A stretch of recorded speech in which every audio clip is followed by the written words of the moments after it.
The order came in really at last minute, and it's difficult to operate a power plant not knowing if you're going to be retiring or not. So the implications for Michigan are actually quite large in terms of trying to understand how this plant is going to operate and who's going to pay for it. Consumers Power or Consumers Energy uh, has already said that that plant has cost them $29 million dollars just in the first month of the emergency order.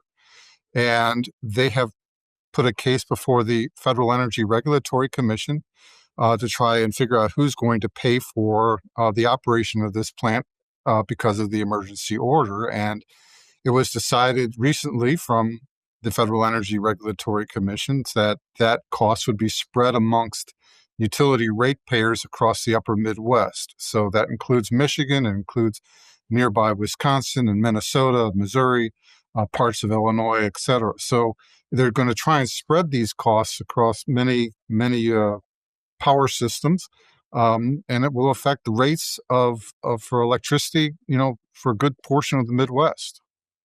So the power plant's life was extended in part to lower energy costs for consumers, but the extension is going to keep electricity prices elevated for ratepayers in those regions. Is that sort of the right way of thinking about it? Well, that's fair to say because Consumers Energy, when they had already planned for the retirement of this, already had purchased and put in place replacement electricity generation. So now we basically have what they had already planned and contracted for, and the addition of or the extension of the Campbell power plant. So we have that to contend with, and the utility, the Consumers Energy, is still trying to deal with this. And this includes, the cost of acquiring the coal to keep the plant running, and obviously to keep people at the plant to keep it operating. So uh, the costs are going to be quite severe for the next few months at least,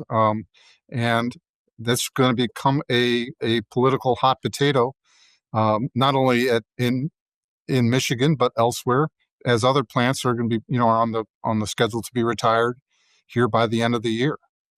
And do U.S. coal producers benefit from this extension? Who benefits exactly? Certainly they do.